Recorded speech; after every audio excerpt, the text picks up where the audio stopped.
ऐसा भी नहीं है कि ये कोई उनकी आबादी के ऊपर बम फट रहे हो, इट्स नॉट लाइक दैट। तो भी अगर हमने ड्रोन अटैक किए, हमने गुजरांवाला, कराची, लाहौर और भी बड़े एरियाज में अगर किए हैं, तो हम क्लियरली उसको बताएंगे। ये नहीं होगा कि हम ड्रोन अटैक भी कर दें और बताएं भी ना। लेकिन पाकिस्तान के अंदर बहुत इंटरनल डाइसेशंस हैं, आप मानते हैं। पाकिस्तान में Balochistan liberation army front, Tehreek-e Taliban Pakistan, explosions वहां होते ही रहते हैं। आज 12 पाकिस्तानी फौजी मारे हैं बीएलए ने बलूचिस्तान में। आज वीडियो में दिख गया, पाकिस्तान की फौज की गाड़ी को उड़ा दिया आईडी से। 12 पाकिस्तानी फौजी मारे गए। सर आप जो बोल रहे थे मैं उसी में ऐड कर रहा था। जी बिल्कुल।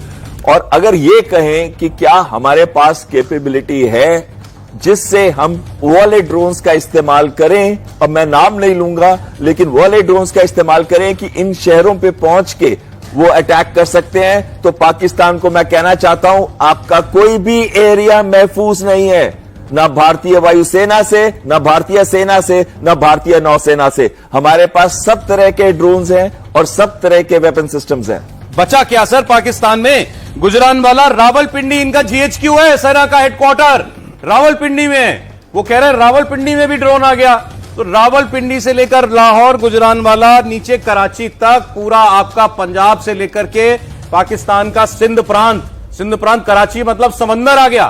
तो वहां पहाड़ों से लेकर समंदर तक इनके यहां बम फट रहे हैं इस वक्त। ये पाकिस्तानी कह रहे हैं, ये पाकिस्तान के लोग कह रहे हैं। तो बचा क्या? केवल एक बलूचिस्तान और फाटा, क्योंकि वो दूसरी तरफ है और वो दोनों और वो सारे तुम्हारे ऑलरेडी खिलाफ हैं। तो उनके खिलाफ कोई भी हम क्यों कार्रवाई करेंगे उनके खिलाफ? सर पंजाब से लेकर कराची तक हो रहे धमाके। ये देखिए ऐसा है कि आपने पहले मेरे से सवाल किया था कि क्या ऑपरेशन सिंदूर खत्म हो गया? वो खत्म नहीं हुआ है, वो ऑनगोइंग ऑपरेशन है। वो तब तक लागू रहेगा जब तक पाकिस्तान अपने घुटनों पे आके अपनी करतूतों की माफी नहीं मांगता। जब तक पाकिस्तान ये जो टेरर का एक इंस्ट्रूमेंट यूज करता है उसको बंद नहीं करेगा, जब तक पाकिस्तान की फौज वहां पे बैरक में वापस ना चली जाए और वहां पे डेमोक्रेटिक इलेक्टेड गवर्नमेंट वहां पे इलेक्ट होके ना आ जाए। सर एक सेकंड सर, अब ये बड़ा महत्वपूर्ण हो जाएगा। ये 9 शहर 12 ड्रोन धमाके पाकिस्तान में हुए हैं। ये पाकिस्तान के डीजीआईएसपीआर ने, मेजर जनरल रैंक के अफसर ने आकर टीवी पर बोला कि हमारे 9 शहरों में ब्लास्ट हो रहे हैं, 12 ड्रोन से हमला किया गया है। सियालकोट में भी ड्रोन से अटैक हुआ है। एक और खबर आपको दे रहा हूं, सियालकोट में भी धमाका हुआ है, सायरन बजने लगे सुबह 10 बजे। इस ड्रोन के बाद, अटैक के बाद सियालकोट में भी अफरा तफरी का माहौल है और पाकिस्तानी सेना स्थानीय लोगों को वहां से हटाने में लगी हुई है। और एक और बड़ी खबर आ रही है इस वक्त ऑपरेशन सिंदूर से जुड़ी हुई, बहुत बड़ी खबर। आतंकी राउफ असगर मारा गया। आतंकवादी राउफ असगर इस कार्रवाई के अंदर मारा गया है। राउफ असगर एक बहुत बड़ा आतंकवादी है। राउफ असगर के मारे जाने की खबर, यह बहुत बड़ी कामयाबी होगी भारत की। भारत के मोस्ट वांटेड लिस्ट में राउफ असगर का भी नाम था और ऑपरेशन सिंदूर में हमने जो इन आतंकवादी बेसिस को तबाह किया उसमें राउफ असगर भी मारा गया है। ये हमें जानकारी मिल रही है इस वक्त। तो बहुत तेजी से घटनाक्रम बदल रहा है। पाकिस्तान IC-814 हाईजैक का आरोपी था राउफ असगर। बहुत बड़ी खबर, IC-814 इंडियन एयरलाइंस का जहाज 1999 में हाईजैक किया गया था। उसमें हमारे एक नागरिक की मौत भी हुई थी और उसके बदले में हमने इनके कुछ आतंकवादियों को रिहा किया था, जिसमें मसूद अजहर था, जैश ए मोहम्मद का मुखिया, और ये सब करवाने वाला, हाईजैक करवाने वाला राउफ असगर था, जैश ए मोहम्मद का राउफ असगर, और ये भी मारा गया है। भारत बहुत पुराने हिसाब बराबर कर रहा है पाकिस्तान से भी। 99 के IC-814 हाईजैक का मास्टरमाइंड भी मारा गया है इस हमले में, राउफ असगर। वेस्टर्न साहब, सारा हिसाब किया जा रहा है। बिल्कुल, प्राइम मिनिस्टर का स्टेटमेंट क्या था? ढूंढ ढूंढ के निकालेंगे, ढूंढ ढूंढ के मारेंगे और इनको तबाह करेंगे, और वही हो रहा है। भारतीय सरकार का और भारतीय आर्म फोर्सेस का जो नेक इरादा है, स्ट्रैटेजी है, वो बहुत क्लियर है। इनको मारेंगे। और हमारी लड़ाई सिर्फ टेररिस्ट के खिलाफ है, टेररिज्म के खिलाफ है और स्पॉन्सर्स के खिलाफ है। और हो सकता है कि ये मुनीर और ये जो इनकी DGISI चीफ है वो भी टारगेट हो, क्योंकि वही तो स्पॉन्सर कर रहे हैं इस पूरे टेररिज्म को। सारा बढ़ावा तो वो दे रहे हैं, ये तो सारे टूल्स हैं। और ये जो कंधार में हाईजैकिंग हुई थी इंडियन एयरलाइंस की, और मैं खुद कंधार एयरपोर्ट में गया था जब मैं अफगानिस्तान में था, तो मैं इमेजिन कर सकता था कि किस प्रकार इन्होंने वहां कार्रवाई की थी। तो ये बहुत ही बड़ी उपलब्धि है, भारत के लिए बहुत ही बड़ी अच्छी खबर है। और मेरे ख्याल सारे टेररिस्ट, और कल देखिए उसके तो 10 रिलेटिव्स भी मारे गए थे। ये सर आतंकी राउफ असगर, अब्दुल राउफ असगर इसका पूरा नाम है, और इस वक्त ये जैश ए मोहम्मद का सुप्रीम कमांडर है। जैश ए मोहम्मद में मसूद अजहर जो है वो उसका संस्थापक है, उसने बनाया, लेकिन लोग बताते हैं कि वो अब चलने फिरने में भी इस वक्त बहुत लाचार है। इसलिए ये जो कमांड है इस वक्त जैश ए मोहम्मद की इसी अब्दुल राउफ असगर के पास है। ये कमांडर बस जैश ए मोहम्मद का 2007 से बताया जाता है कि ये कमांड कर रहा है जैश ए मोहम्मद को, और इसके ये था IC 814 हाईजैक के पीछे, और ये ऑपरेशन सिंदूर में मारा गया। ये बहुत बड़ी कामयाबी है भारत के, ये जैश ए मोहम्मद का मुखिया मारा गया है।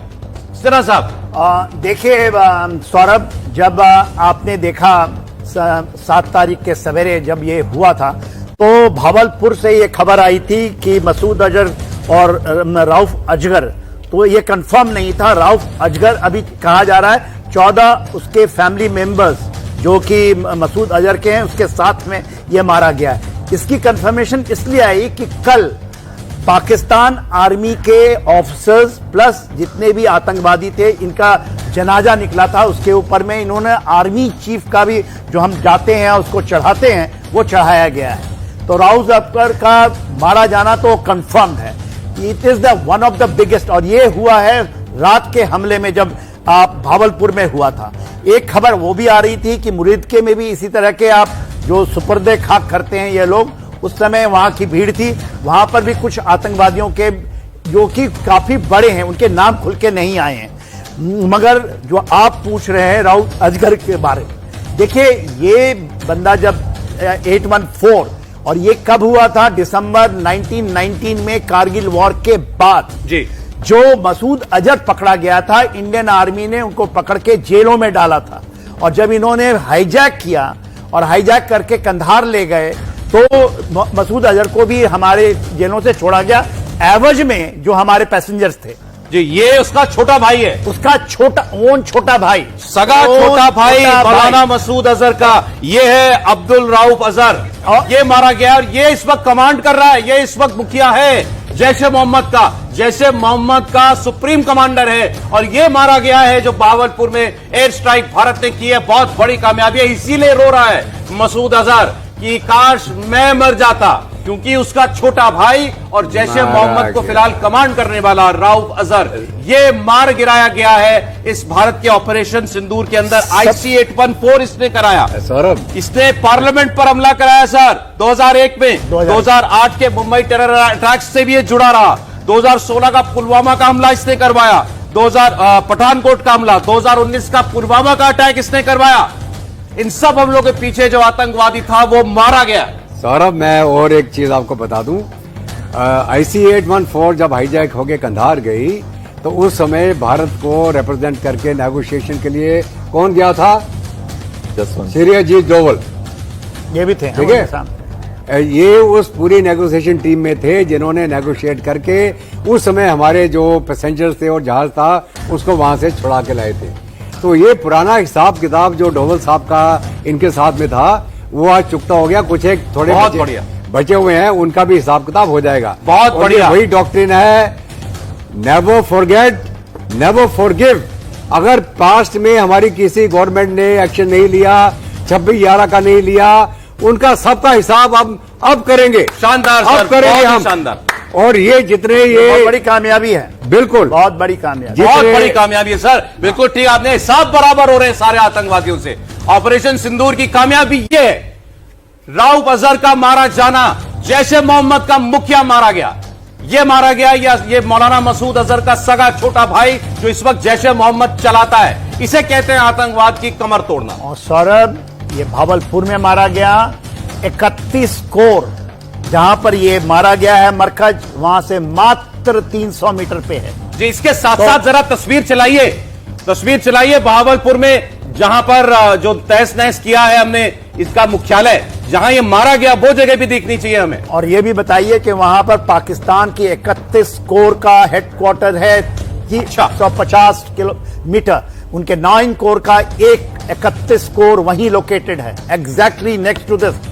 और उनके एयर डिफेंस सिस्टम वही लगे एयर पड़े। डिफेंस सिस्टम लगा हुआ, उसके बावजूद मारा जाके। तो ये एक मैसेजिंग नहीं है, these are the strategic deterrence which you create in the. और ये पाकिस्तान के लिए कितना कीमती था, इसका सबूत ये है कि इसके जनाजे में पहुंचे सारे पाकिस्तान के आर्मी के लोग, आर्मी के बड़े लोग बड़े हैं। अफसर इसके जनाजे को कंधा दे रहे जो थे। रीत ले होती है उसमें चीफ ऑफ आर्मी स्टाफ का नाम लगा हुआ है। IC-814 हाईजैक की तस्वीर भी देख लीजिए आप। 1999, 26 साल पुराना हिसाब चुकता हुआ है आज।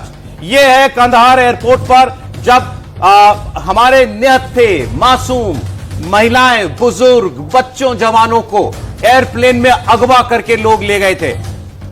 और उसके बाद कंधार में जाकर कई दिन कंधार में न जाने कैसे हालात में वो लोग रहे, कई दिन तक नेगोशिएशन चलती रही। हम उनसे कहते रहे हमारे लोगों को छोड़ो, वो इसके बदले आतंकवादी छोड़ाना चाहते थे, इसी मसूद अजहर को। और यह राउफ असगर इसके पीछे था। छोड़ना पड़ा था हमें उस वक्त मजबूरी में, क्योंकि हमारे निहत्थे बहुत सारे लोगों की जान पर इन लोगों ने चाकू रख रखा था, बंदूक रखी हुई थी उनके सीनों पर। उस वक्त हमारी मजबूरी में इनकी अपने लोगों की जिंदगी बचाने के लिए हमें मसूद अजहर और कुछ लोगों को छोड़ना पड़ा था। आज 26 साल के बाद वो बदला पूरा हो गया, क्योंकि ये हाईजैक के पीछे जो आदमी था और जिसके लिए हाईजैक कराया गया, एक तो मारा गया, दूसरा भी मारा जाएगा। ये आप देख रहे हैं जिन लोगों को आज बहुत से एक नई पीढ़ी आ गई, उनको नहीं मालूम होगा, ये सब तालिबान के लोग हैं। उस वक्त, आज भी तालिबान है, 99 में भी तालिबान था। वो लोग थे वो लोग इस सुरक्षा करते थे इस जहाज की। उस मेरे ख्याल से एक हफ्ते तक ये सब कुछ चला था, और अफगानिस्तान में तो रहे हैं मेस्टन साहब। बिल्कुल, देखिए ये भारत के लिए बहुत बड़ी उपलब्धि है। मैं तो ये, और सबसे बड़ी उपलब्धि किसके लिए, इंडिविजुअल वो जो फाइटर पायलट्स हैं जिन्होंने वो जाके इसको बर्बाद किया है, वो आप उनकी फीलिंग देखिए। जिसको ये मिशन मिला होगा, पैकेज मिशन, उसको कितना अच्छा लग रहा होगा। कल जितने भी ये अपने फाइटर पायलट्स हैं, ये सारे बॉम्ब्स रिलीज किए हैं, तो उनको इतनी खुशी हो रही होगी। और क्योंकि एक फौजी जब लड़ता है, उसके सामने जब ऑब्जेक्टिव पूरा होता है, उससे बढ़ के कोई खुशी नहीं हो सकती है। खैर, उनके नाम नहीं आएंगे ऑब्वियसली, लेकिन ये देश के लिए गर्व की बात है कि भारतीय सेना और खासकर इंडियन एयरफोर्स और ये जितने हमारे ये ड्रोन्स भी गए थे, बहुत बढ़िया अव्वल दर्जे का काम हुआ है। इतना अच्छा काम हुआ है, आपने देखा है। और आज हम विक्ट्री ले रहे हैं हर कदम पे। मैंने कल भी शायद कहीं बोला था कि दिस इज फेज 1 विक्ट्री। अभी तो ये चलेगा, लंबा चलेगा, जब तक भारत का मुद्दा बहुत क्लियर है, ये टेररिज्म को खात्मा नहीं करना है। जब तक पाकिस्तान अपने घुटनों पे ये ना टेकेगा नहीं, तब तक भारत अब छोड़ेगा नहीं। हमारा एम बहुत क्लियर है, नेशनल रिजॉल्व है, पूरा देश एकजुट के खड़ा है। आज आपने देखा तमाम अपोजिशन पार्टीज भी एकजुट होकर खड़ी है, भारत सरकार के साथ कोई सवाल जवाब नहीं हो रहा है। तो आज सारा देश चाहता है कि पाकिस्तान को वंस एंड फॉर ऑल। और आपने अभी अफगानिस्तान की बात की, मेरे वहां दोस्त है, उनके मैसेजेस अगर पढ़ाओ, इतने खुश हैं। आज भी सवेरे कॉल कर रहा था, वेल डन, आपने तो मजा कर दिया, we are clapping, everyone is happy. अब सारे अफगान वहां खुश है। तो आप सोचिए, और बलूचिस्तान में देखिए, आपने ये हमला देखा जिसमें ये 12 लोग मारे, ये भी एक देखिए, उनको भी एक मोटिवेशन मिला है। सौरभ जी, इसमें एक इम्पोर्टेंट चीज एक आती है, अहम चीज, वो ये आती है कि हाईली प्रोटेक्टेड था ये एरिया। यस। और दूसरी चीज आती है 15 एकड़ का है पूरा एरिया। तीसरी चीज आती है, जब बाकी ये मैसेजेस आ रहे थे कि पाकिस्तान आर्मी भावलपुर को खाली करा रही है, तो यहां से मसूद अजहर की फैमिली क्यों नहीं गई? क्योंकि उनके मन में था कि हम ऐसे सेफ जोन में हैं कि भारतीय वायुसेना, भारतीय सेना और भारतीय नौसेना इसके ऊपर कुछ नहीं कर सकती। और ये एक मैसेज बहुत तगड़ा गया उनको कि आप कहीं पे भी पाकिस्तान के अंदर कोई सेफ जोन नहीं है। हमारे कोई भी अंग जो सेना के अंग है, सशस्त्र सेना के अंग है, किसी भी वेपन सिस्टम के साथ आपको वहां पे ढूंढ लेंगे और छोड़ेंगे नहीं। और ये एक बहुत प्राइड की बात है हमारे देश के लिए कि हमने भी एक इंसान को खोया था उस टाइम पे। और बहुत प्राइड की बात है कि इतना बड़ा हाईजैकिंग इंसिडेंट, जहां पे गवर्नमेंट को एक नॉन टेररिस्ट मसूद अजहर को छोड़ना पड़ा था, तो उसका बदला आज पूरा हो गया। बहुत खुशी का दिन है सर, और बहुत गर्व का दिन है। आपने बिल्कुल ठीक कहा। इतने बड़े आतंकवादी हमलों के पीछे जो आदमी था, उसको भारत ने मार गिराया। इसे अमेरिका भी नहीं मार पाया था। ये मैं आपको बताता हूं, डेनियल पर्ल पत्रकार थे अमेरिका के, पाकिस्तान में जाकर के उनकी हत्या कर दी गई थी गला काट के। उसके पीछे भी ये जैश ए मोहम्मद था, उसके पीछे वो उमर सईद भी था, जिसको भारत की जेल से मसूद अजहर के साथ इसी हाईजैक के बाद छुड़वा लिया था इन लोगों ने। उस वक्त हमें उसको छोड़ना पड़ा था। वो अभी फिलहाल पाकिस्तान की जेल में लेकिन मौज कर रहा है।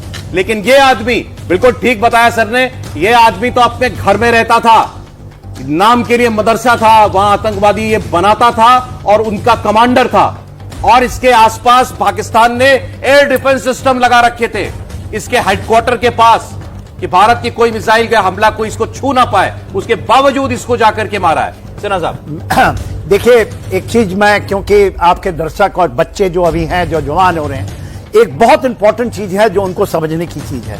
देखिए मसूद अजहर हमारे जेल में था, बहुत तगड़े ऑपरेशंस के बाद, बहुत कुर्बानी के बाद उसको पकड़ा गया था, उसको जेल में डाला था। और रऊफ असगर भी पकड़ा गया था और हमारे जेलों में रहा है। जब ये हमारी सिस्टम्स का ये कमजोरी है कसाब की तरह, कि हम लंबा समय लगाते हैं इनको पनिशमेंट देने के लिए, तो इतनी नासूर बन जाता है कि इतने लंबे समय तक, ये आपको 99 की बात हो रही है और आज हम 2025 में हैं, और वही एक स्ट्रैटेजिक एसेट बन जाता है पाकिस्तान के लिए और लश्कर तौयबा खड़ा होता है। देखिए इसकी दूसरी बात, जब ये हाईजैक हुआ था, यदि आपके पास समय है तो थोड़ा, क्योंकि स्ट्रैटेजिक इंप्लीकेशंस हैं इसके, तो ये एयरक्राफ्ट फोर्स किया गया था अमृतसर में उतरने के लिए और फिर यहां से दुबई गया था और दुबई से फिर ये कंधार पहुंचा था। उस समय पाकिस्तान अफगानिस्तान को स्ट्रैटेजिक डेप्थ मानता था और पूरे तालिबान पाकिस्तान के साथ थे। परिस्थिति 25 साल में इतनी बदल गई, वो स्ट्रैटेजिक डेप्थ इंडिया ने काट दिया। आज मैस्लिन साहब हैं, ये देखिए वहां पर जो चीजें हैं, आज डूलन राइट से उनको खतरा हो गया। ये चीजें 25 साल में हुई और ये जो चीजें हो रही हैं अदृश्य हैं, मगर भारत के लोगों को आपके माध्यम से इसको जानने की जरूरत है। यदि बलूचिस्तान में, खैबर पख्तूनख्वा में, डोनाल्ड ड्राइंट के ऊपर में जो पाकिस्तान आज चिल्ला रहा है, यह सच्चाई है कि उसके देश के अंदर से ये चीजें हो रही हैं। यदि आप बताइए, लाहौर में 4 कोर है, गुजरांवाला में 3 कोर है, जो उनके प्रवक्ता बोल रहे थे, मुरूद के उसके बीच में और वहां ड्रोनें गिर रही हैं जिसकी रेंज 5 से 6 किलोमीटर की है, तो ये ड्रोन वहीं अंदर से ही चलाई जा रही है, कोई इस भारत से तो नहीं आ रही। तो वहां, और आपने एक बहुत बड़ी बात बताई, सकड़गढ़ जो आपने बताया, वो सकड़गढ़ बल्ज है, जो वहां पर चीजें जो कह रहे हैं ना, वहां से इवैक्यूएट किए जा रहे हैं जी। उनको यह डर है कि ये कट करके भारत में नहीं आ जाए। एक बार सर देवेंद्र पराशर के पास हम चलेंगे, हमारे पॉलिटिकल एडिटर। या जैसा मैंने आपका कहा कि इसको तो अमेरिका भी ढूंढ रहा था, 2002 में उनके नागरिक डेनियल पॉल की हत्या करने वाले उमर सईद का साथ दिया था इसने। देवेंद्र। बिल्कुल सौरभ, और ये इस मामले में अगर आप देखें तो ये सिर्फ भारत का अपराधी नहीं था, बल्कि अमेरिका का अपराधी था, ज्यूइश कम्युनिटी का था, अमेरिकन ज्यूइश कम्युनिटी के थे। और तीसरी चीज की जर्नलिस्ट कम्युनिटी के लिए भी बहुत शॉकिंग चीज थी कि इस जर्नलिस्ट का इस तरह से पाकिस्तान में हत्या किया गया। उसका जो मास्टरमाइंड है, उसको अगर भारतीय सेना ने ऑपरेशन सिंदूर के द्वारा इसको नेस्तनाबूद किया तो समझा जा सकता है कि इन तीनों ही जगहों के लिए एक कितना बड़ा न्याय है। जिस काम को इतने सालों तक अमेरिका नहीं कर पाया, जिस काम को जिस कम्युनिटी का, क्योंकि ये मूल तरह से जो इजराइल इतने सालों तक नहीं कर पाया, उसे भारत ने पाकिस्तान में जाकर करके दिखाया। और न सिर्फ इससे मारा, इसको मारने का मतलब है कि जैश ए मोहम्मद के ऑपरेशनल हेड को मारा आपने, इसको मारने के साथ साथ इसका जो बेटा है हुजैफा, उसे भी मारा गया। मतलब अगला जो ऑपरेशनल हेड हो सकता था, उसे भी भारतीय सेना ने ऑपरेशन सिंदूर के द्वारा खत्म किया है। और एक दूसरी चीज आप देखें कि जो बड़ा दिलचस्प है कि पिछले दिनों आप देखते होंगे कि पाकिस्तान में आतंकी मारे जा रहे थे, अनमैन्ड कोई बिना नाम, बिना कोई चेहरा, कोई व्यक्ति आया, गोली चला के आतंकवादियों को मार के जाता था। ऐसा लग रहा है कि प्रकृति ने उसी तरह की स्थिति क्रिएट कर दी है और उन जगहों पे अब जगह ड्रोन ने ले लिया है और इस तरह से एक एक करके आतंकी मारे जा रहे हैं। सौरभ जी, इससे लेकिन इसे रऊफ असगर के मारे जाने पर एक बड़ी बात देखें, हमने पाकिस्तान में ऑपरेशन सिंदूर किया, हमारी मिसाइलें, रॉकेट्स, बम जो भी था वहां गया और हमने उनके आतंकवादी ठिकानों को तबाह कर दिया। उसमें बहुत से लोग मारे गए। आज बताया गया भारत सरकार के एक मंत्री की तरफ से कि 100 से ज्यादा लोग इसमें मारे गए, 100 आतंकवादी मारे गए, आम लोग नहीं, आतंकवादी। ये अभी तक हमें बताया गया था, लेकिन कामयाबी देखिए भारत की, चुन के इंटेलिजेंस के द्वारा प्राप्त जानकारी के आधार पर हमारा हमला कहां होगा, किसके ऊपर होगा और वो कितना हाई वैल्यू टारगेट है, ये सब जानने के बाद बहुत केयरफुली वो टारगेट सिलेक्ट किया गया और उस पर हमला किया गया। और जो आप अचीव करना चाहते थे वो आपने किया। इस आदमी का मारे जाने का मतलब है कि ये सारी जानकारी भारत के पास होगी और बहुत प्रोटेक्टेड आदमी था जिसकी सुरक्षा में लोग लगे रहते थे। बहल साहब बिल्कुल सही कह रहे हैं आप। जो आदमी इतना हाई वैल्यू एसेट था, एक टेरर ऑर्गेनाइजेशन का सरंगा था उसका ऑपरेशंस के अंदर, चाहे वो हम कहें कि मसूद अजहर उनके को फाउंडर थे या फाउंडर थे, लेकिन अभी तो ऑपरेशनल कमांड इसी के हाथ में थी। यानी कि जितने भी टेरर ऑपरेशंस और टेरर कोऑर्डिनेशन और जो ये मदद करते हैं लश्कर तैयबा या ऐसी ऑर्गेनाइजेशंस के, क्योंकि ये ऑर्गेनाइजेशंस को पाकिस्तान आर्मी और आईएसआई कोऑर्डिनेट करती है और वो ये देखती है कि कैसे एक टेरर ऑपरेशन जो दूसरी ऑर्गेनाइजेशन कर रही है जैसे लश्कर तैयबा, उसका ग्राउंड पे सपोर्ट कहीं ना कहीं जैशे मोहम्मद भी करती थी और उसके जो नेटवर्क बनाते हैं वो इन्फिल्ट्रेट करने के लिए या फिर एक्सफिल्ट्रेट करने के लिए, तो वहां पे भी उसकी मदद करती थी। तो हर टेरर एक्टिविटी जो होती थी भारत के अंदर, अगर डायरेक्ट इन्वॉल्वमेंट जैशे मोहम्मद का ना हो तो भी इनडायरेक्ट इन्वॉल्वमेंट होता था। कई बार तो इनके ट्रेनिंग ग्राउंड पे भी दूसरे टेरर ऑर्गेनाइजेशंस के लोगों को ट्रेन किया जाता था या इन्फिल्ट्रेट किया जाता था उनके लॉन्च पैड से। तो मैं आपको एक चीज कहना चाहता हूं, आज भारत की बहुत बड़ी जीत हुई है। आज हम सब देशवासियों के लिए एक मैसेज गया है पाकिस्तान की तरफ कि अगर आप कोई भी एक्ट पहले कर लें, और ये खासकर आसिम मुनीर को है, आपने पहलगांव कराने से पहले पुलवामा कराया, आपने पहलगांव कराया, आपको क्या लगता है कि आप बचोगे कभी भी?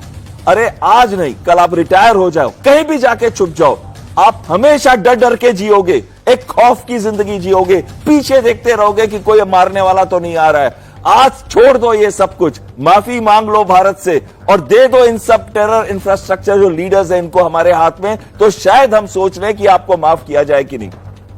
देखिए, कल से यह पता था कि बहुत सारे आतंकवादी मारे गए, आज ये कंफर्म हो रहा है कि कौन कौन मारा गया। जैशे मोहम्मद का ऑपरेशनल चीफ कमांडर मार दिया गया, अब यह बात तय है। इसके अलावा जो और स्ट्राइक हुई थी, ये तो बहावलपुर में मरा है, इसके अलावा मुरीदके के अंदर कौन कौन मरा, सियालकोट में कौन कौन मरा, और कल जो सारे टारगेट बताए गए थे मुजफ्फराबाद में कौन कौन मरा, इससे पता चलेगा कि आपको बहुत और हाई वैल्यू टारगेट टेररिस्ट थे, उनके नाम भी अभी बाहर आएंगे। दत्ता साहब बिल्कुल, आपको ध्यान हो कि इजराइल ने और अमेरिका ने किस प्रकार वो चुने हुए टारगेट को न्यूट्रलाइज किया।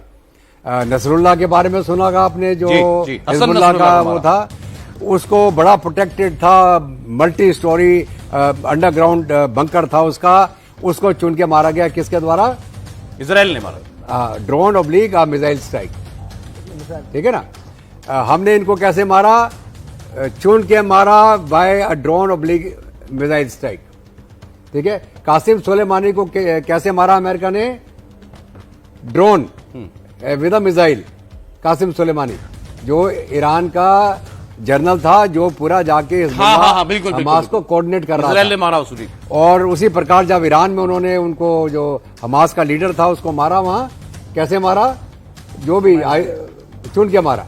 कहने का मतलब यह है कि वो अननोन गनमैन भी ढूंढ रहे हैं इनको, और अगर उससे बच जाएगा तो अब वो मिसाइल से मारा जाएगा या ड्रोन से मारा जाएगा। अभी भारत की तीसरी आंख खुल गई है। अभी हमारा प्रतिशोध का जो जज्बा है, कार्रवाई चालू हो गई है, हमारा महाभारत चालू हो गया है।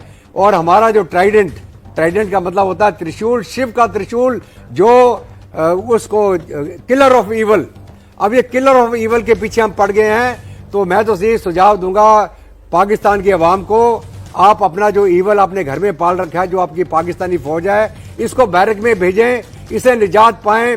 भारत की कोई दुश्मनी नहीं है पाकिस्तान के आवाम के साथ, लेकिन हम ये उग्रवादियों को, टेररिस्ट को नहीं छोड़ेंगे।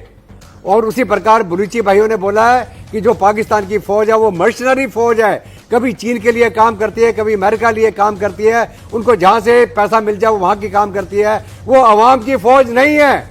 और बलूच लिबरेशन आर्मी आज के दिन बलूच की लिबरेशन के लिए लड़ रही है, अपने लोगों के लिए लड़ रही है। उनका जज्बा पाकिस्तान की फौज से ज्यादा है और बलूचिस्तान पाकिस्तान के हाथ से अब जाने वाला है।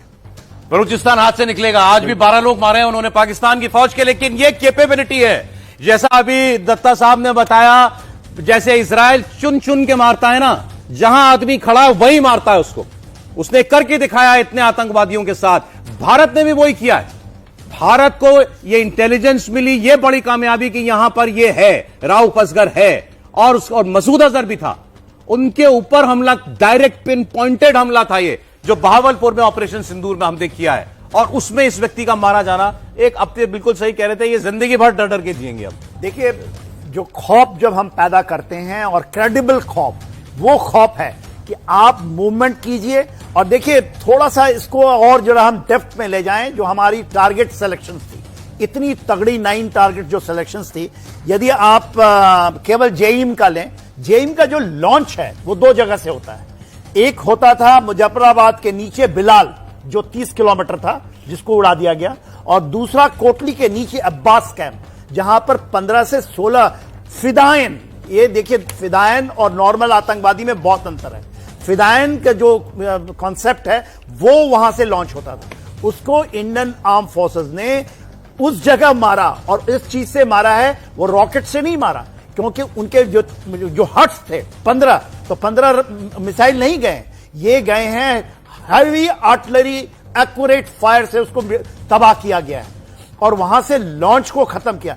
तो एक जो ये लंबा सफर है, और दूसरी बात, जब हम कहते हैं चुन चुन कर मारेंगे, कहीं भी हो, यह कहा गया ना कि हम चुन चुन, तो आप चुनते कैसे हैं? आप पहले मुकर्रर करते हैं कि ये है, इसको उड़ाना है। यदि राउफ अजगर को आपने कहा, अब्दुल्ला अजगर को, कि ये मेरा टारगेट है, कहां है, किस पर है, जब बात ढूंढा और घुस के मारा। देखिए, हमारी एक्यूरेसी इतनी हो चुकी है आज के दिन में।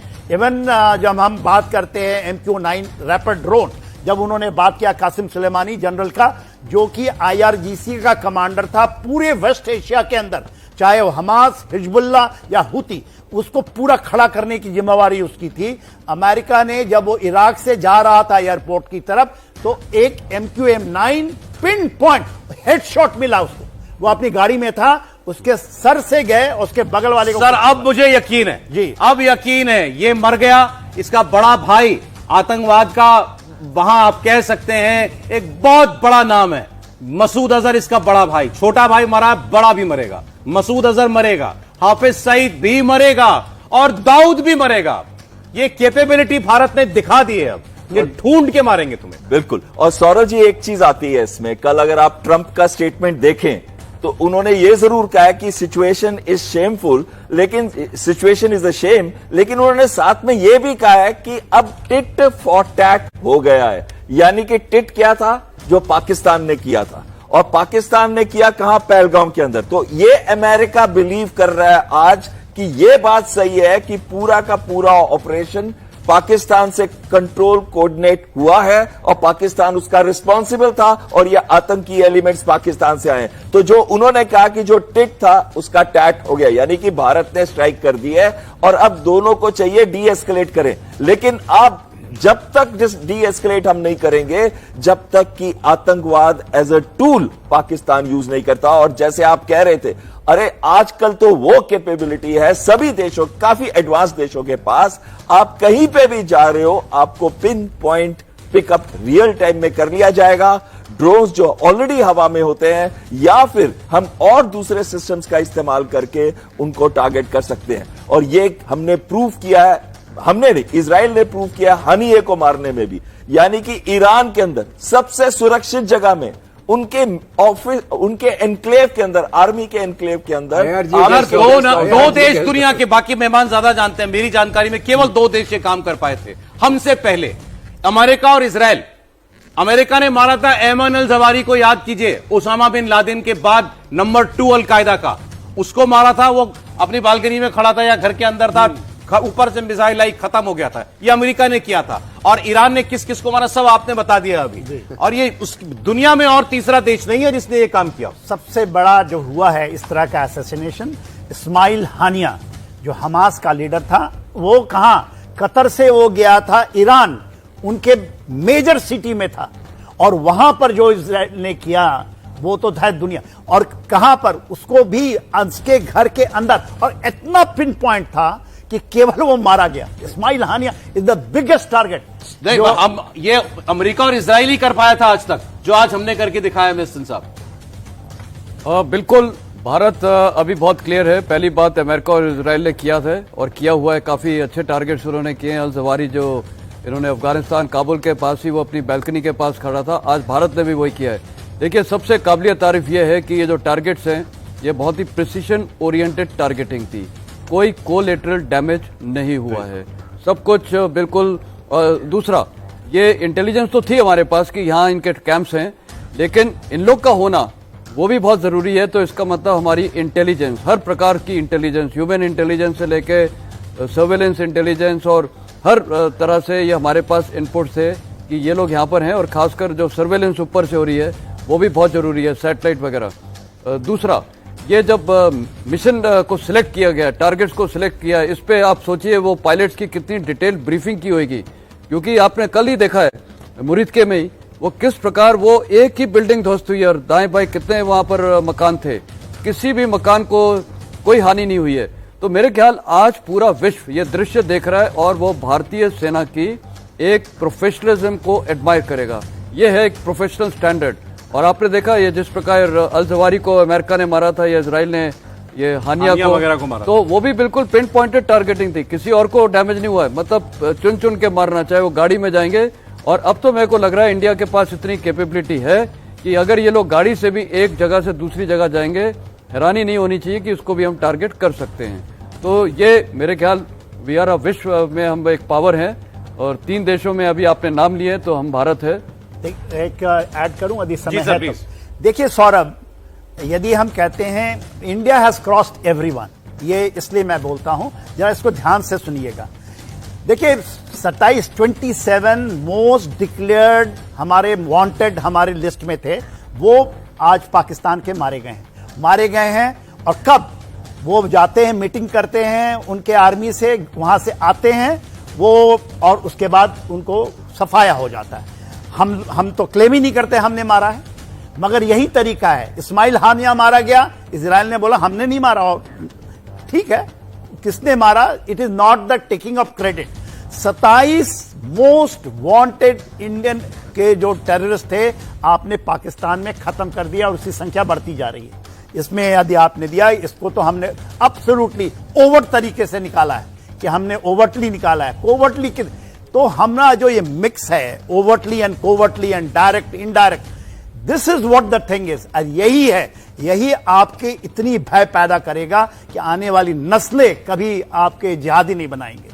और ये चीजें देश को समझना चाहिए, और देश के लोगों को इसके ऊपर जो बातें उठाते हैं ना देश को डिवाइड करने के लिए, OG ground workers, white collar terrorism India में बहुत ज्यादा है। अभी आप देखिएगा इसके ऊपर में बहुत तू मैं शुरू हो जाएगी, क्यों कर दिया, नहीं कर दिया, कौन मारा, नहीं मारा। तो वहां पर भी, क्योंकि आप लोगों से ही shaping of the media world से ही शेपिंग ऑफ इंडिया का जो माइंड का वॉरफेयर है, that is a very important warfare. नहीं, बहुत अच्छा किया सर, आपने ये बात बोल दी कि अभी भी लोग होंगे जो कहेंगे क्यों कर रहे हो, क्यों मामला मार रहे हो, कैसे मार दिया। जब इन्होंने मारा तब किसी ने बोला था, जब ये आतंकवादी भारत में धमाके करते थे, हमारे निहत्थे बच्चों को, महिलाओं को मारते थे, तब दुनिया निंदा के अलावा क्या करती थी? निंदा के अलावा क्या किया दुनिया ने आज तक?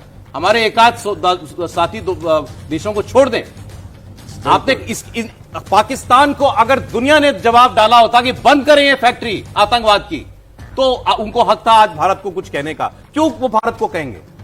भारत ने उन कातिलों को मारा है जिन्होंने हमारे यहां लोगों का खून बहाया है। बिल्कुल, देखिए ऐसा है, टेररिज्म को दुनिया में कोई भी एक्सेप्ट नहीं करता है, किसी भी फॉर्म में हो।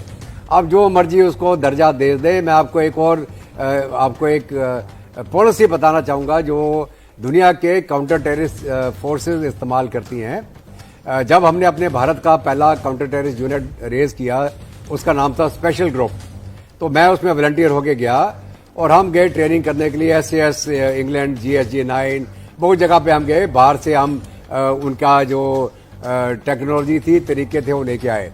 तो जब मैं SAS के साथ ट्रेनिंग कर रहा था इंग्लैंड में, तो हमें SCS के जो 22 SCS के अधिकारियों ने बोला कि sir, once a terrorist is always a terrorist, wherever you find him, kill him. Don't hand him over to judiciary. आप मेरा मतलब समझ रहे हैं? ये GM का लीडर, ये जितने हैं जिनको हमने पकड़ा, जेलों में डाला, उसके बाद छोड़ दिए गए, उसके बाद आपके लिए दोबारा नसूर बन गए। अगर उस समय हमारी सिक्योरिटी फोर्स ने इनको वही गोली मार के मार दिया होता तो ना रहे बांस, ना बजे बांसुरी। और ये मैं आपको ब्रिटिश स्पेशल फोर्सेस का बात बता रहा हूं। वही डिक्टम जो है इजरायली फॉलो करते हैं, once a terrorist always a terrorist, जहां मिले मार दो। आप अगर डेमोक्रेसी है, अगर आप वो जुडिशियल सिस्टम में पढ़ेंगे तो आप तो प्रूफ ही देते रह जाएंगे और बाद में लोग बोलेंगे तो इनोसेंट था, आपने क्यों पकड़ लिया इसको। तो मेरा कहने का मतलब ये है कि जो टेररिस्ट है, once a terrorist is always a terrorist, उसके साथ में कोई भाईबंदी नहीं है। मेरी रिक्वेस्ट है हमारे कोर्ट्स को, हमारे जो जुडिशियल सिस्टम है, कोई भी जो टेररिस्ट रिलेटेड कार्रवाई में लिप्त है, आप उनके साथ में सहानुभूति मत दिखाइए, उनको वही फांसी की सजा दीजिए, फास्ट ट्रैक कोर्ट से इस्तेमाल करिए आप उसको। नहीं तो क्या होगा, वो नसूर क्या होगा, एक और 814 हाईजैक हो जाएगा, एक और जगह छुड़ाना पड़ जाएगा। सर, अब अगर कोई हरकत की इनमें से किसी ने, तो ये जानते तो है ना इनका अंजाम क्या होगा। इनको ये मालूम पड़ गया कि अब भारत तुमको छोड़ेगा नहीं, कहीं नहीं छोड़ेगा। सौरभ जी, एक चीज आपने शुरू की थी डिस्कशन, बड़ा इंटरेस्टिंग पॉइंट था जो आपने शुरू किया था। समय है प्लीज बोलिए ना। वो आपने कहा था पाकिस्तान अब क्या करेगा, क्योंकि अब जो बॉल है पाकिस्तान के कोर्ट में है। हमने तो जो करना था कर दिया, हमने दिखा दिया अपनी इंटेंट। और हम ये भी कह रहे हैं कि अगर पाकिस्तान नहीं सुधरता या आतंकवादी वहां से नहीं सुधरते तो हम आगे भी ये ऑपरेशन जारी रखेंगे। हम तो सारे टाइप के मैसेजेस दे चुके हैं, लेकिन बॉल इस टाइम पाकिस्तान कोर्ट के अंदर है। क्या वो रिटेलिएशन स्ट्राइक करेंगे? उन्होंने कहा, उनके प्राइम मिनिस्टर ने कहा कि उनका राइट टू रिस्पॉन्ड है। उन्होंने कहा कि हमने उनकी टेरिटोरियल इंटेग्रिटी को ब्रेक किया है। तो अगर वो रिस्पॉन्ड करते हैं और वो रिस्पॉन्ड करें तो हमारे लिए तो सारे रास्ते खुल जाते हैं, क्योंकि हमारे पास तो कोई टेरर ट्रेनिंग कैंप नहीं है, तो कहां रिस्पॉन्ड करेंगे। हमारे यहां तो Balochistan liberation army, Balochistan liberation front या तहरीके तालिबान पाकिस्तान या फिर पीओके के जो डिस्ग्रंटल्ड एलिमेंट्स हैं, उसका कोई भी टेरर इंफ्रास्ट्रक्चर नहीं है। कहीं उनको हम ट्रेन नहीं करते। हमारे मंदिरों में और गुरुद्वारों में तो सिर्फ पूजा की जाती है। तो भी कल इन्होंने गुरुद्वारे को हिट कर दिया, शायद आपको पता होगा। बहुत ही कायराना हरकत की है उन्होंने कि गुरुद्वारे को हिट किया। अरे हमारे गुरुद्वारों में ऐसे कोई काम नहीं होते हैं, सिर्फ पूजा की जाती है। बच्चों और महिलाओं को घायल किया, बच्चों और महिलाओं को घायल किया। ऐसे हैं ये लोग।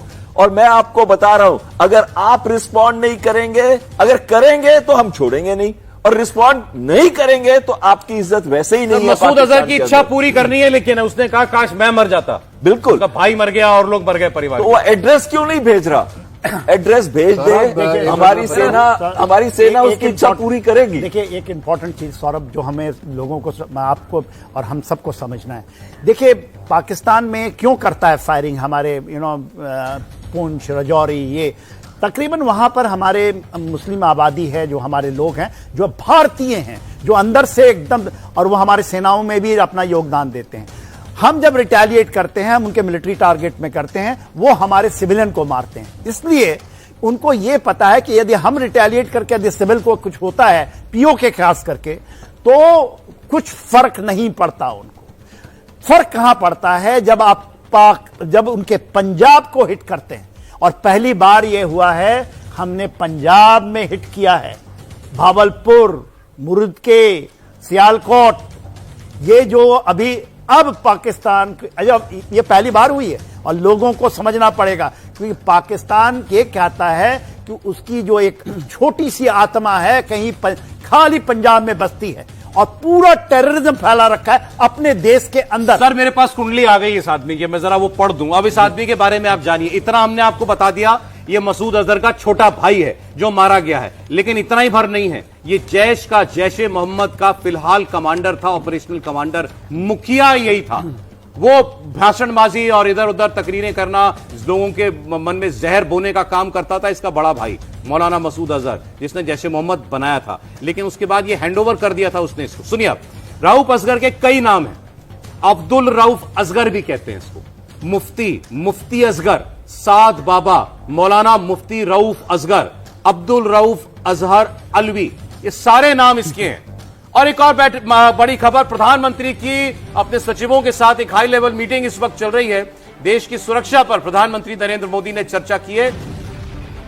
बड़ी खबर आ रही है, प्रधानमंत्री ने अपने सचिवों के साथ एक हाई लेवल मीटिंग की है और ये हमारे रक्षा तंत्र से जुड़ी हुई मीटिंग है जो प्रधानमंत्री ले रहे हैं अपने सारे सेक्रेटरीज के साथ। प्रधानमंत्री नरेंद्र मोदी की ये एक उच्च स्तरीय मीटिंग इस वक्त जारी है और सरकार ने क्या बताया आज कि ये एक इवॉल्विंग सिचुएशन है, ऑपरेशन अभी जारी है। और खबर देवेंद्र पराशर के पास है। जी देवेंद्र। सौरभ, आज एक बहुत महत्वपूर्ण बैठक ऑलरेडी पीएम ने ये कर ली है। ये बैठक अब से थोड़ी देर पहले, मतलब आज सुबह अगर कहें तो ज्यादा बेहतर होगा कि इस बैठक में कैबिनेट सेक्रेटरी के साथ और देश के विदेश सचिव, गृह सचिव, रक्षा सचिव, हेल्थ सेक्रेटरी के सचिव, टेलीकम्युनिकेशन के सचिव, पावर मिनिस्ट्री के सचिव, यानी कि सिक्योरिटी से रिलेटेड जितनी भी मिनिस्ट्रीज हैं उन मिनिस्ट्रीज का मौजूदा सिनेरियो में या आगे कोई स्थिति इवॉल्व होती है तो उस कंडीशन में आपका रिस्पांस कैसा होना चाहिए, आपकी तैयारी कैसे होनी चाहिए। जैसे अगर आप हेल्थ सेक्टर से हैं तो किस प्रकार की आपकी तैयारी होनी चाहिए, पावर सेक्टर से हैं तो किस प्रकार की तैयारी होनी चाहिए, टेलीकम्युनिकेशन सेक्टर से हैं तो किस प्रकार की तैयारी होनी चाहिए, इमरजेंसी में या सिक्योरिटी रिलेटेड विदेश मंत्रालय से हैं तो आपकी आगे क्या तैयारी होनी चाहिए, डिफेंस मिनिस्ट्री, सारे ही महत्वपूर्ण मंत्रालयों के सचिवों के साथ प्रधानमंत्री मोदी ने लंबी बैठक की है। उस बैठक में हर मिनिस्ट्री के तैयारियों को लेकर जायजा लिया। उन्हें आगे के भी निर्देश दिए गए हैं कि आपका रिस्पांस टाइम किस प्रकार का होना चाहिए, आपकी तैयारी कैसी होनी चाहिए। तो समझा जा सकता है कि मौजूदा सिनेरियो में सिक्योरिटी के लिए ये कितनी बड़ी बैठक थी, जब भारत सरकार के सभी महत्वपूर्ण मंत्रालय जो कि किसी न किसी रूप में सिक्योरिटी से रिलेटेड हों उनके सचिवों के साथ सीधे सीधे प्रधानमंत्री मोदी ने बैठक की है। और दिलचस्प ये था कि इस बैठक में बाकी जो पॉलिटिकल लीडरशिप होती है वो नहीं थी, सीधे प्रधानमंत्री मोदी और सभी मंत्रालयों के सचिवों के साथ ये बैठक चली है। सौरभ, मतलब देवेंद्र साहब है जो आप बता रहे हैं, मतलब भारत सरकार के जितने मंत्रालय हैं उन सब के सेक्रेटरी सचिवों के साथ प्रधानमंत्री ने मुलाकात की है। इसका मतलब यह कि जो हर मंत्रालय का मतलब हो गया पूरे देश का तंत्र, स्वास्थ्य से लेकर शिक्षा से लेकर और डिफेंस, सबके सचिव हैं इस मुलाकात बैठक के अंदर।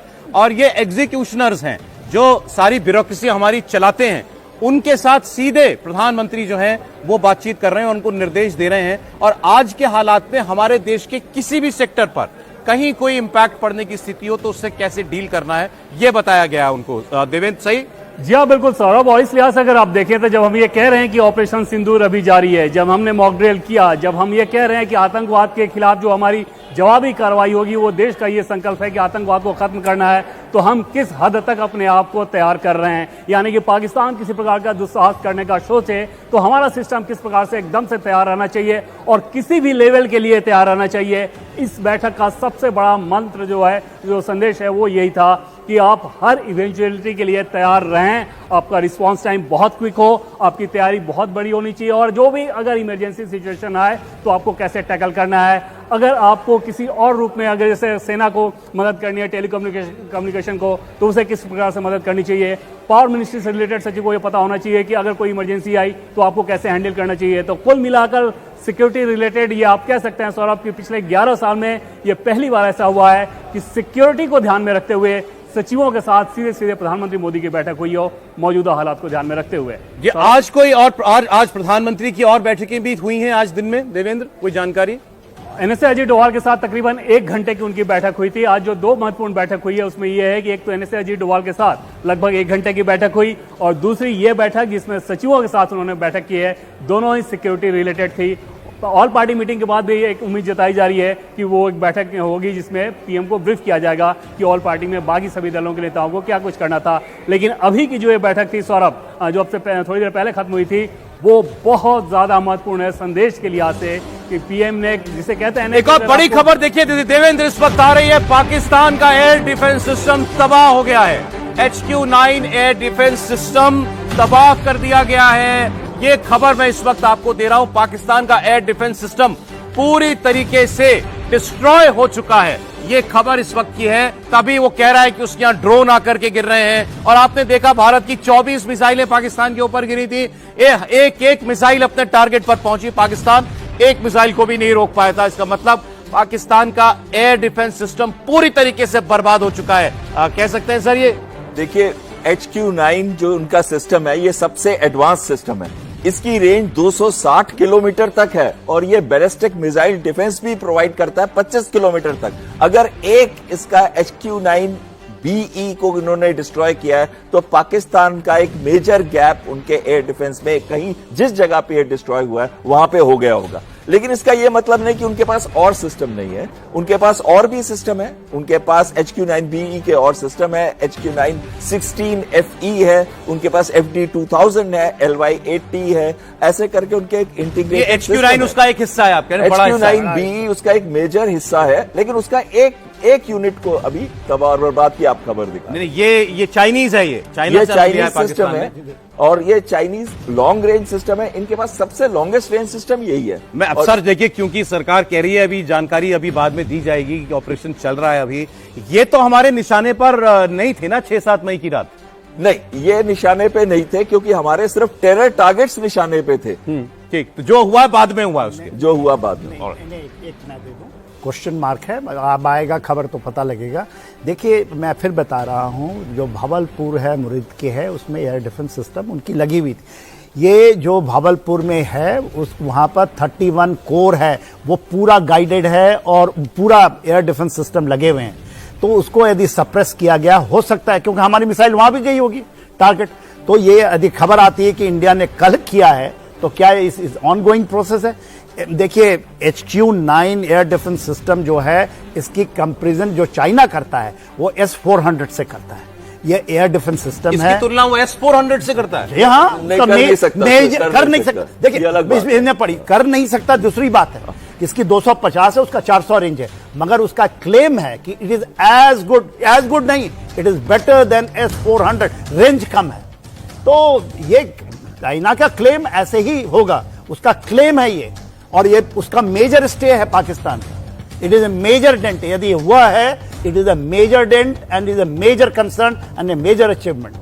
बिल्कुल सही। तो मतलब पाकिस्तान डिफेंसलेस भी होता जा रहा है। अगर किसी हमले से बचने के लिए जो उसके पास सिस्टम है, अगर वो अब नष्ट हो रहा है तो पाकिस्तान बिल्कुल डिफेंसलेस हो जाएगा धीरे धीरे। ये अभी ऐसा लग रहा है। गैप तो जिसको हम बोलते हैं काउंटर मिसाइल सिस्टम, जी, हम उसका वो सिस्टम ध्वस्त कर रहे हैं। वो जो हमें क्या धमकी देता रहता है, मैं बम मार दूंगा, बम मार दूंगा। अभी बम कहां से मारोगे और तुम क्या करोगे जब हम कुछ करेंगे तो? तुम्हारे मिसाइल सिस्टम हम आस्ते आस्ते तबाह कर रहे हैं, तुम्हारे रडार तबाह कर रहे हैं। तो इससे बेहतर तो यही है कि आप अपने घुटनों पे आ जाइए, आप टेररिज्म को बंद करिए। पाकिस्तान के अंदर स्टेट स्पॉन्सर टेरर को बंद करें। जितने टेररिस्ट आपने वहां पाल रखे हैं भारत को हैंडओवर कर दीजिए, और उसके बाद भारत सोचेगा कि आपका क्या करना है। नहीं तो आपको पानी भी पिलाएंगे, आपको प्यासा भी मारेंगे, आपको हर उस तरीके से मारेंगे जब तक आप अपने इन करतूतों से बाज नहीं आते। जी बिल्कुल। अब ये पाकिस्तान, अब ये सारे जो कुछ हो रहा है ये सब पाकिस्तान के लिए सबक है, अगर वो सीखना चाहे तो। मिस्टर साहब, बिल्कुल, देखिए, साफ जाहिर है कि पाकिस्तान के लिए सबक है, लेकिन वो सीखेगा नहीं, क्योंकि उसकी जो आर्मी है उसका सिद्धांत है बेसिकली उनका बेसिक इंटरेस्ट है अपने को देखना, देश को नहीं। अगर वो अपने को ही देख रहे हैं तो वो ये करते रहेंगे। उनका टेररिज्म एक मुद्दा है और उसको वो करते रहेंगे, बढ़ावा देते रहेंगे। लेकिन इंडियन आर्मी का भी अभी बहुत क्लियर एम है, इरादा है इनको टेररिस्ट को बर्बाद करना। तो ये लड़ाई थोड़ी लंबी चलेगी। और जैसे आज आपने सुन भी लिया है, मेरे ख्याल काफी इशारों में आजकल पहले जो सवेरे वाली मीटिंग भी हुई है, it's a on going process. तो ये लंबा प्रोसेस चलेगा। और साथ में ये जो अभी इनका एयर डिफेंस सिस्टम अटैक हुआ, मेरे को लगता है कल उसी के साथ जो स्ट्राइक्स हुई हैं उसके साथ इसका कोरिलेशन दिख रहा है। अच्छा। क्योंकि वो मेजर स्ट्राइक थी और उसमें एयर डिफेंस सिस्टम्स को साथ में नॉक किया होगा। सर मैं इतना कह सकता हूं, देखिए मेरे पास खबर आई है, Pakistan air defence units of HQ-9 air defence missile launchers have suffered heavy damage. मैंने खबर पढ़ दी आपके लिए, अब ये मत पूछिएगा कहां से खबर आई है, लेकिन मैं खबर दे रहा हूं तो मतलब खबर पक्की है। अब खबर की मैंने एक एक लाइन पढ़ दी आपके लिए, फिर पढ़ देता हूं। Pakistan air defence units of HQ-9 air defence missile launchers have suffered heavy damage. कहां पर? अभी मैं वेरी इंपॉर्टेंट, देखिए ये गैप है, यदि इंफॉर्मेशन में कहीं मिल सकता है कहां पर कंप्लीट इसका एनालिसिस ये हो सकता है कि ये POK में डिप्लॉयड हो, क्योंकि उनके 2 डिविजन हैं, आर्मर डिवीजन डिप्लॉयड है, उनकी 2 डिवीजन और नीचे गई है। सर, मुझे नहीं पता ना कहां हुई है, कहां हुआ है ये नहीं पता, लेकिन हुआ मेरे है। ख्याल से भावलपुर में हुई होगी। देखिए, मेरा अपना अनुमान है, ये वहां पर डिप्लॉयड है, 31 कोर है, ये पूरा डिप्लॉयड है। ये डिप्लॉयड है लाहौर में, ये डिप्लॉयड है उसके ऊपर गुजरनवाला में, 4 कोर उसका लाहौर में है,